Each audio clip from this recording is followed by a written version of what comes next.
Today we're going to talk about worship. I remember as a child and a teenager growing up in the church, I always had kind of mixed feelings, if I'm honest, about sung times of worship. I remember as a kid just standing in long times of worship, having grown up in the church, and kind of just mouthing the words, not really singing them, just kind of like going through the motions of like saying the words, pretending like I was almost taking part. And I remember as I was kind of going through my teenage years, I'd be in times of worship, and sometimes I'd be engaged, and sometimes I wouldn't be. But I would start to get ideas in worship. I'd be like, just random thoughts would come into my head, like if I was leading, I would maybe do that. Or why didn't they think about doing this with the worship? Or it feels like it's going over here. I had no clue at the time, but that was some of the early signs that the Lord was calling me into leading worship. I never voiced any of those ideas to anyone at all. And at that stage in my life as a teenager, standing in front of anyone saying anything out loud would have been like an impossibility. Neither of my parents were particularly musical, though my mum did have a really old, out-of-tune classical guitar, the ones where like the strings are about that far off the fretboard, and so you have to like push really hard to get the string to make a note. So we had one of them, and from time to time I would attempt to play guitar and learn how to play it, and of course, like little teenager fingers trying to like press these giant strings down. The only music we had was for like ancient songs that I'd never heard of. So I still have this recollection as a teenager of spending hours trying to learn songs like My Bonnie Lies Over the Ocean, if you know that one.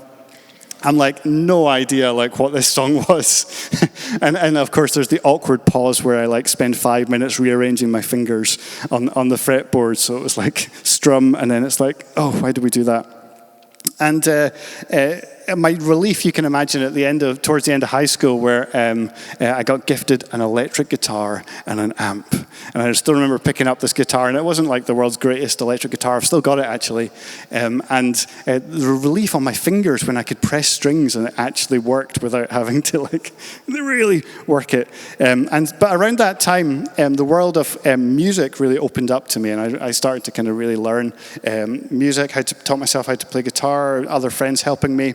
And more than music opening up to me, around that time in my life, that's when the Spirit really started to burst forth into my life. And for the first time, it felt like worship started to make sense to me. I wasn't just singing some songs in a kind of empty sense. It felt like I was now, rather than being on the outside looking in, I was on the inside, part of what God was doing. I was no longer singing songs. I discovered that worship could be a place of emotion and creativity and the Spirit, and I could express something from deep within me.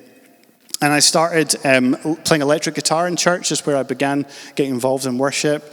And I had to, it took me ages to pluck up the courage to say, hey, I think I might be able to play electric guitar in the band, and eventually got in there.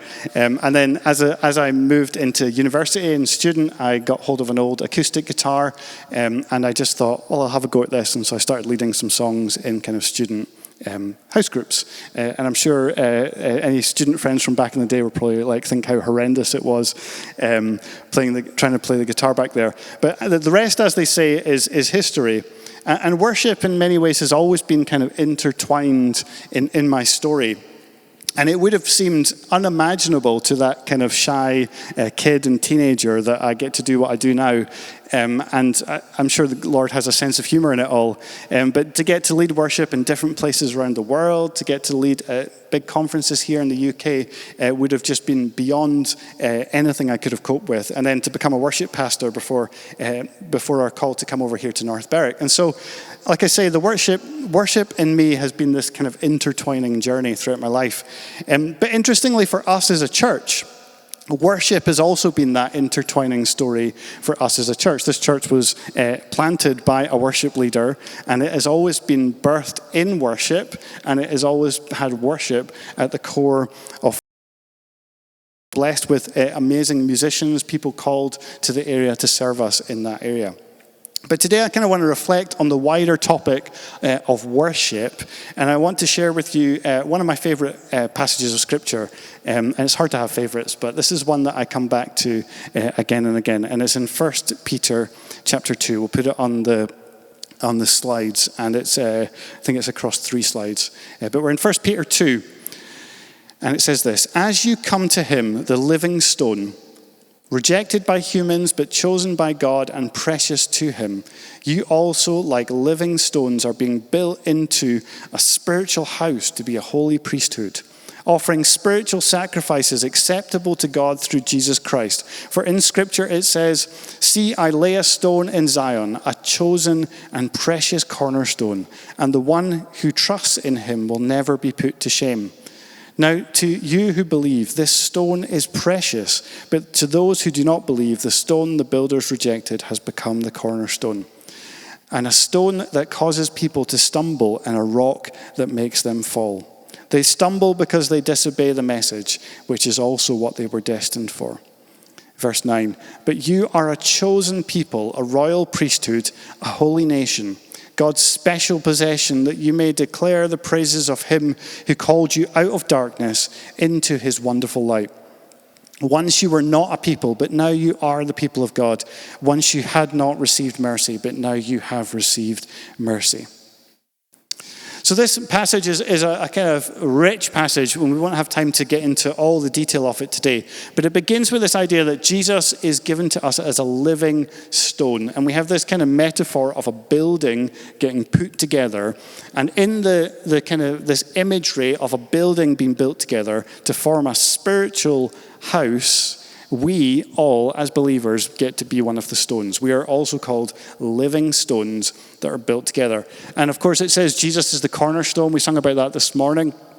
And I'm sure most of you will know a cornerstone is that first stone that goes in.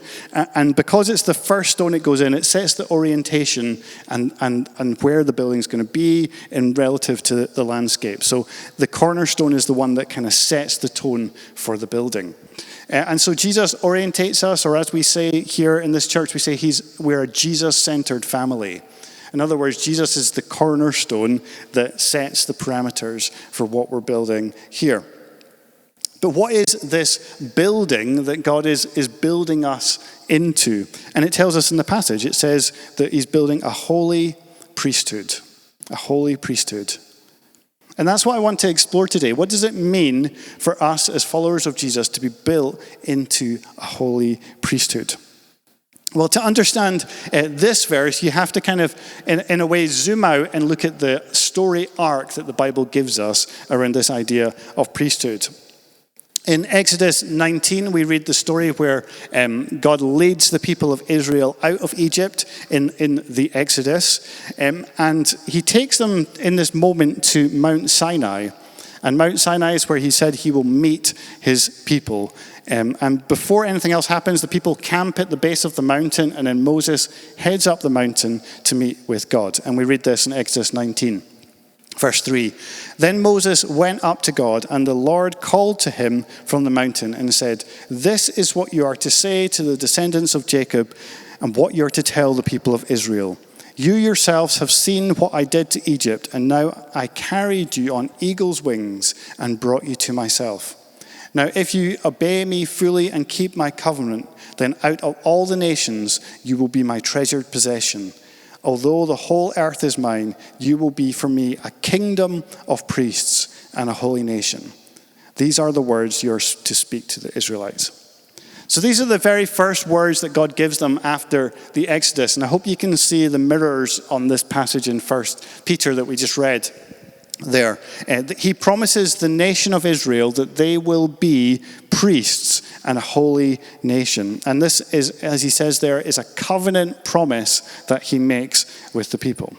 Now, for those familiar with the story, it very quickly goes pear-shaped because Moses at one point goes up the mountain and he's there for 40 days and the people get bored, basically, and so decide this is going to be a great idea. Why don't we, rather than wait for Moses to come back, he might be dead, let's just build a golden calf out of all the gold we got from Egypt and worship that. So absolute disaster. Just within a couple of months of this episode here, we have the people of God worshiping a golden calf. And this is one of those pivotal moments in the Old Testament that we need to understand because it sets the tone for lots of other stories in the whole of the biblical narrative. But they break the covenant in this moment. And at that point, God says, who is going to be faithful to me? And he calls and says, who's going to be faithful to me? And in this moment, the tribe of Levi respond and say, we will be faithful to you, God. And so the tribe of Levi are then told, it's quite brutal, to kill everyone who's against the Lord. But this tribe of Levi are the ones that then stand up for the Lord's honor. And so at this point, God, in some ways, adapts to the people's unfaithfulness. So the people have been unfaithful to the covenant promise that God has given. And so rather than that initial promise where all the people are going to become the priesthood, we now get the Levites become the priesthood. So God now says that the Levites are going to become the priests. So that's where we get this whole tradition of the Levites become the tribe within Israel, that they're going to become the priests. And it's because they've been faithful in that moment. So as priests, they now become a sort of mediators on behalf of the people of Israel for the covenant of God. This original promise was broken, but God is going to, as we read in Peter, he's going to restore it fully. But for a time, there's going to be a priesthood. And it's only going to be the people of the tribe of Levi. So in the New Testament, we now read, and there's lots of places that pick up this theme of priesthood in the New Testament. We read that Jesus becomes the great high priest. That's what it talks about in Hebrews and other places. So Jesus now becomes the priest that offers the ultimate sacrifice of his life, and that enables God to fulfill the covenant promise he gave to Israel in this moment. And what that means is that all of us now can become a priesthood. So what was reserved only for the tribe of Levi, and they had to go through all this training and all of that, becomes available to everyone. What God promised back in Exodus 19 now becomes a reality for us as New Testament believers. We become this royal priesthood. So this is picked up obviously in our 1 Peter passage, but it also comes up at the very end of the Bible in Revelation. There's this moment where in John's vision, he sees the lamb that was slain on the throne, which is, of course, the picture of Jesus, the sacrificial lamb who was sacrificed once for all, and he's on the throne. And in this picture, we have the 24 elders and the 4 living creatures around the throne. And it's strange, isn't it? It's a strange picture. But it says this in Revelation 5, verse 9. And they sang a new song, this is the creatures and the elders, saying, you are worthy to take the scroll, to open its seal, because you were slain. And with your blood you purchased from God persons from every tribe and language and people and nation. And in verse 10, you have made them to be a kingdom and priests to serve our God, and they will reign on the earth. So this is the kind of final picture of Jesus' victory on the cross. And again, that reaffirmation that what God is doing is he's creating a kingdom and a priesthood. And again, we'll just come back to 1 Peter verse 9 in particular. It says, but you are a chosen people, a royal priesthood, a holy nation, God's special possession, that you may declare the praises of him who called you out of darkness into his wonderful light. So priest is one of these metaphors that gets used for people like you and me. And obviously, priest is a funny word because it comes with all sorts of baggage. We maybe are thinking about some of the Old Testament stuff, but maybe we're thinking about just the modern use of priest. Like some church denominations have priests, and then the priest would wear robes, and they'd maybe have a dog collar, and they'd have all this grandeur about how they kind of dress and prepare themselves. All of it based on the idea of the Old Testament priesthood. But that's not quite the image that we're to have in mind here. The Old Testament priests had 2 main jobs, and I just want to briefly look at them now. The first was the priest's job were to represent God to the people. So the priests were supposed to live in a very different way from everyone else around them. They have all these kind of rules that you can read about in Leviticus, about how they're to operate and how they're to live their lives in a very different way. And part of that is that they're to represent God back to the people. God is holy. He's set apart. He wants to live in their midst. In order to do that, they have to follow all these different rules. And their living differently is supposed to be a demonstration of God's holiness in their midst. Their entire life, everything about them is to be set apart as priests. to prioritize God's presence above every other priority in their lives. And their work enabled God to dwell with the people of Israel. So the first thing is the priests were to represent God to the people, but the second thing is that they were to represent the people to God. The priests, in many ways, like I've already said, became representations of the people to God. So they did a sacrifice on behalf of the people. They operated in some ways on behalf. And the Levites are the ones that had proven faithful. And so they became in some ways a sort of mediator between God and the people of Israel. So stepping now into the kind of New Testament, we've already discussed Jesus became that ultimate sacrifice, and so we no longer have the sacrificial system. And part of what he did in that sacrifice is he made a way for all of us to step into the presence of God. In the old system, only the priest could go in at certain times of year into the presence of God. But now we can all step in. And the good news is that we all have complete access to God. So you don't need someone like me. You don't need some other leader in the church. You don't need a great theologian or a mystic or a pastor to help you access the presence of God. It's because of Jesus, there needs to be no mediator. So why is this priest image continued? If we no longer need that kind of mediation, why is this priest image continued in the New Testament? Well, I believe because the priest image is primarily about worship. The most important part of a priest's job was to honor and worship the presence of God in their midst. Like their first priority was not to minister to the people, but to minister to God. And for us today, the same stands. We, as priests before God, our first priority is actually our ministry, not to the people around us, but to God. That means whatever else priorities we might have, the first priority of every believer is ministering and serving the Lord. What does that mean? It means to bless him. It means to worship him. It means to adore him. It means to willingly sacrifice things for him, to make him number one in our hearts and in our lives. And it's in the passage we looked at in 1 Peter 2:5.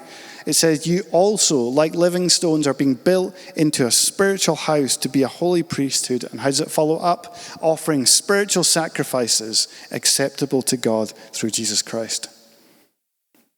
We offer spiritual sacrifices to God. And 1 Peter 2:9 again. But you are a chosen people, a royal priesthood, a holy nation, God's special possession, that you may declare the praises of him who called you out of darkness into his wonderful light. Notice again in this verse, the reason that we're called as a priesthood is what purpose? To declare the praises of him who called us out of darkness into light. And Hebrews as a book is one of the places that really majors on this theme of priesthood.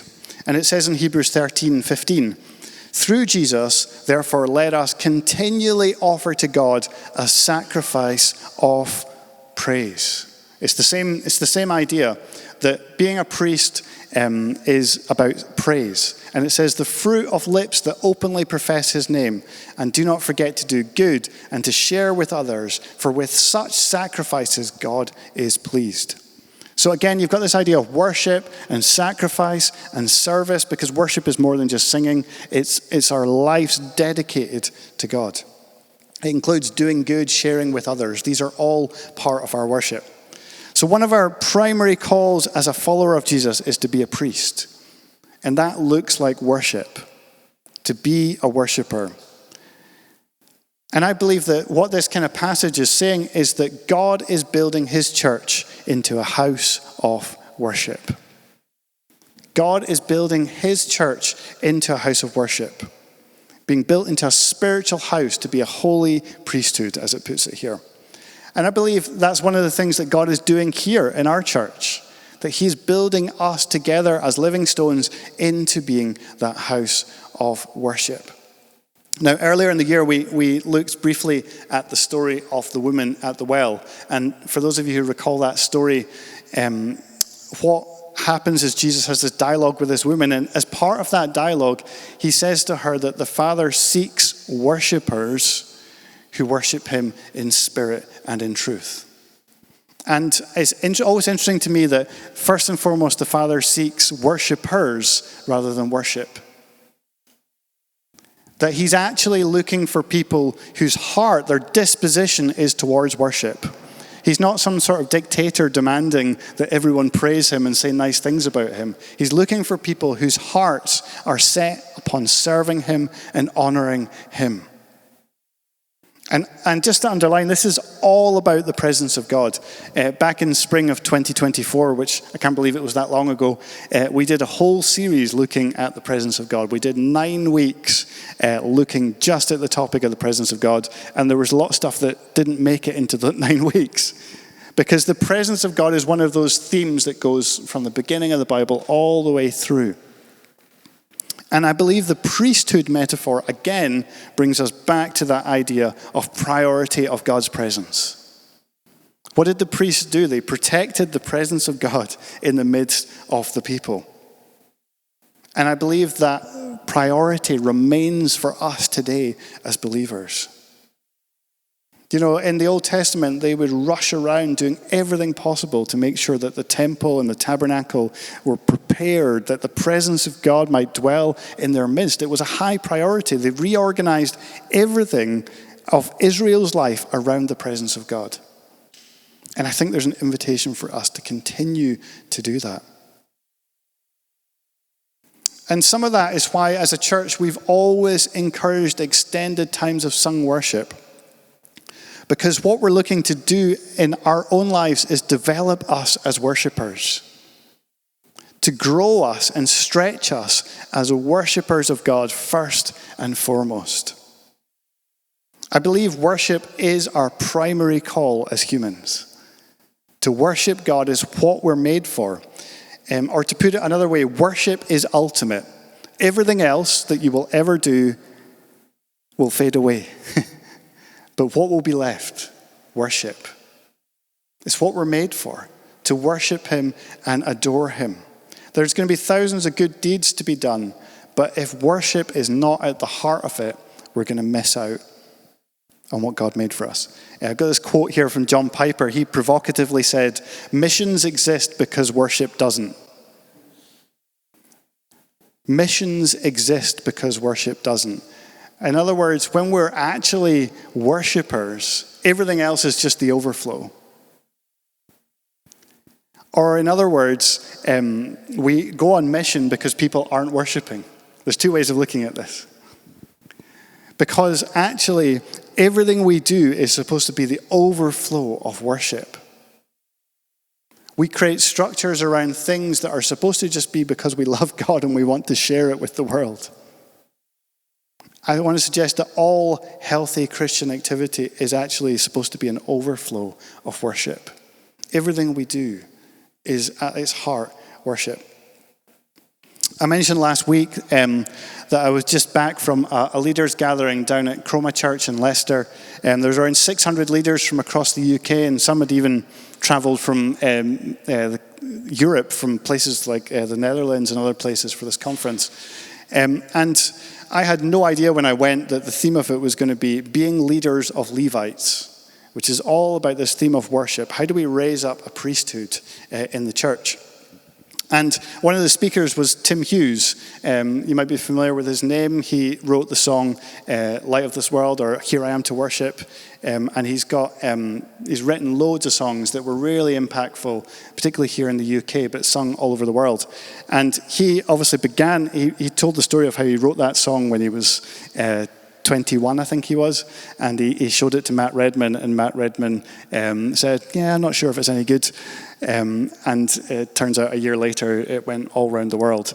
But he told this story, and he now leads a church. So he was a worship pastor, he was writing songs. He now leads a church in Birmingham called Gas Street Church. And he's very much still a worship leader. And his call to us as church leaders was to provoke us to prioritize worship in our churches. And he had this simple phrase that really got stuck in my head as I was processing it this past week or two. He said this: If we have presence in our churches, we'll get kingdom in our city. If we have presence in our churches, we'll get kingdom in our city. And it's a really interesting thing because so often we can get so focused on all the things that we have to do to achieve God's kingdom on his behalf. But actually what he was trying to call us to is that when we get the priority of presence, the other stuff happens. When worship becomes the first call, everything else becomes the response. And he shared this from the life of David. And in many ways, King David is seen as the high point in all of Israel's history. People look at him and go, King David, that's when Israel as a kingdom was at its healthiest and it was growing and flourishing. But there's that moment where David realizes that they need the presence of God at the center. And so he calls for the Ark of the Covenant to get brought back in to Jerusalem. And there's this moment where Israel's been longing for a king. They had Saul, that all fell apart. And now's the moment that they're going to be able to establish themselves among the nations and say, we are a kingdom and the other nations need to fear us. This is a moment to show our power. And if you remember the story, what actually happens is rather than this being a moment of amazing pride in how strong we are, where we bring the military out and we march in front of them and look how strong we are, what do we have? We get this moment where the king dances in front of the entire nation as the ark gets brought in. And I'm sure this was an embarrassment to more than his wife, because his wife comments, doesn't she, saying like, what on earth are you doing, dancing in front of the people at this moment? And what does he say when he's criticized? He says, I will become even more undignified than this. And it's one of those moments where what's supposed to be a show of splendor and like, yeah, look how strong we are as a nation, becomes a king dancing in front of his nation. And of course, when most preachers talk about it, they talk about him dancing in his underwear. And of course, that's not quite true. Because he wasn't actually, it makes for a great story, doesn't it, to say he was dancing in his underwear. But what was he actually wearing? He was wearing an ephod. An ephod is the priest's garment. It's what the priests would wear. So what's David, the king, in this moment saying? He's saying, our first priority is to be priests, to worship. Everything else can wait, but this is the moment. And he's prepared to look stupid. He's prepared to not care what other people think, because his priority is to make sure the presence of God is first and foremost in the people of Israel. And the result of it, of course, is that Israel flourishes. The nation of Israel becomes a great place. And it's because if we have the presence in our churches, we'll get the kingdom in our towns. If we get the presence of God prioritized in our church, we will see the kingdom and great fruit all around us.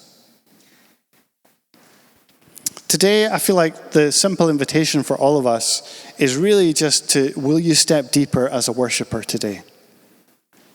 Will you establish yourself again as a priest? Will you accept the call to just minister to God?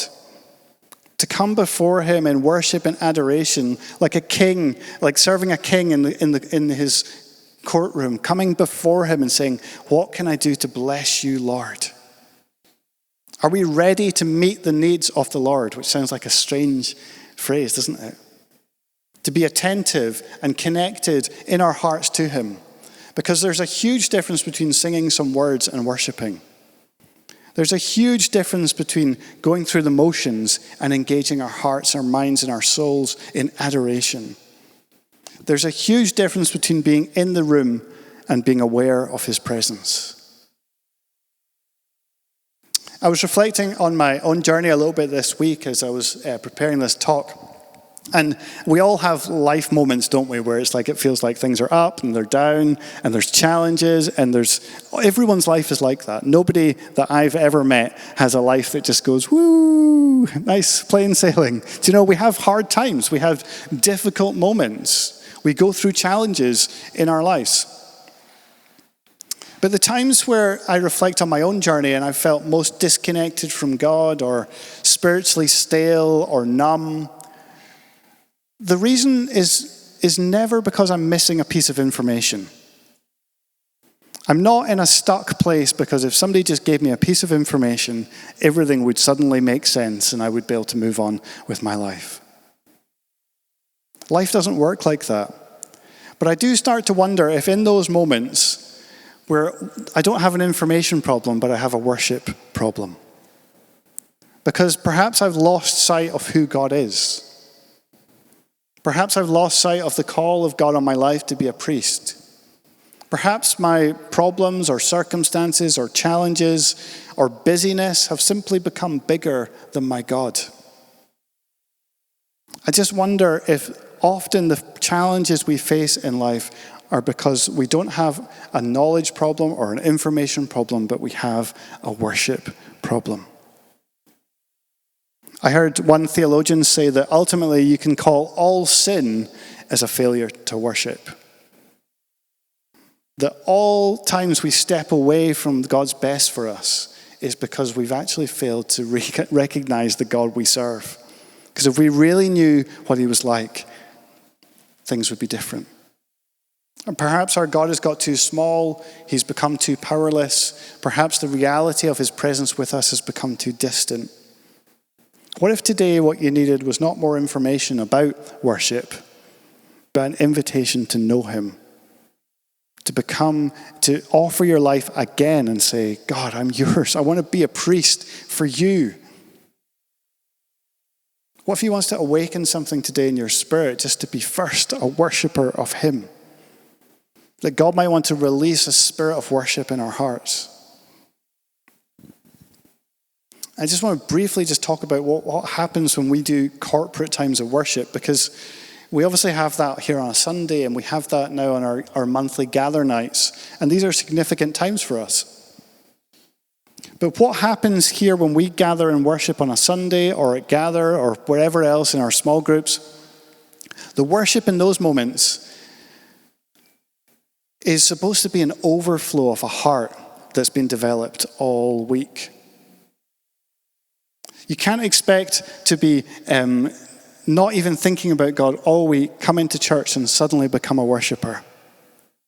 Worship is something we cultivate in our hearts, and it's supposed to be something that we're drawing ourselves to God, not just on a weekly basis, but a daily basis.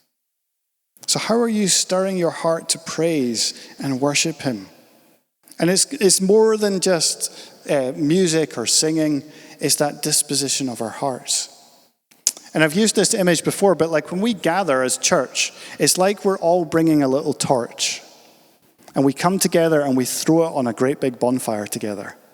And so when we gather in our times of worship, it's like we're all bringing our own worshiping hearts to the Lord, and we throw it on this bonfire, and it's something bigger and greater than what we can experience on our own. And there are times, of course, there's times where it feels like your torch has gone out during the week. It feels like you've got nothing to bring. But my challenge to us all is like, what can you bring as an offering when we gather together? What is the thing you've cultivated throughout the week that when you come, it bursts forth? What happens here when we gather is an overflow of what God's doing in our individual lives throughout the week. So how can you grow and develop as a worshiper? Because I believe that that's one of the things God's doing in his church, in this church, is developing us and growing us as priests, as a royal priesthood. That we get to stand in God's presence, and we're not mediators between God and people, but we become mediators between heaven and earth. Those who bring the presence of God wherever we are. So I want to finish just to read that verse again from 1 Peter 2:9. And it says this, "But you are a chosen people, a royal priesthood, a holy nation, God's special possession, that you may declare the praises of him who called you out of darkness into his wonderful light." I'm just going to pray. Pete, do you want to come up and get yourself set up? We're going to create some space now just to worship. And again, there's no desire in my heart to manipulate a response out of you. That's not my heart at all. But I want to create a space where we can all just reconnect with God and offer him something of your heart. God, maybe you're here this morning and you're already thinking, I'm ready to go. I'm ready to worship him and adore him. Maybe you've had a hard time and you're like, I need to remind myself of who he is.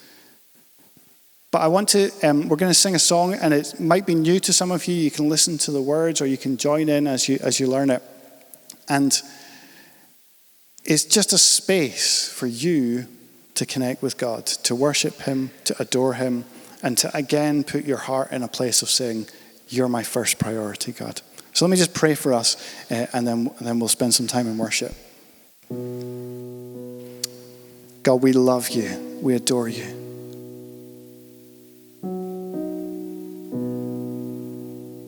In spirit, we invite you to come. Spirit of worship, just come and fill this place.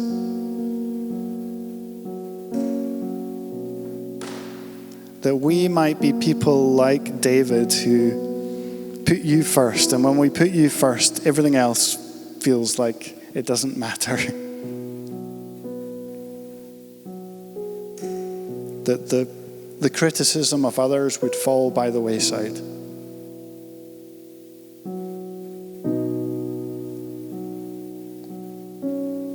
That you would call us as priests.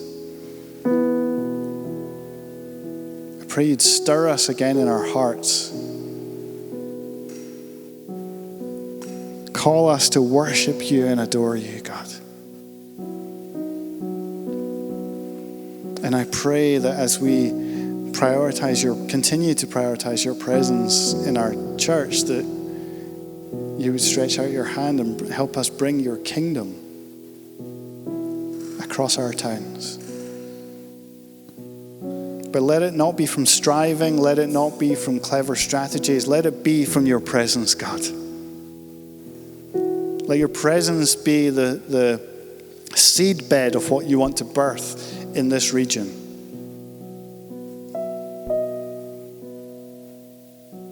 Call us now, Lord, as worshipers. So just begin to engage with the Lord.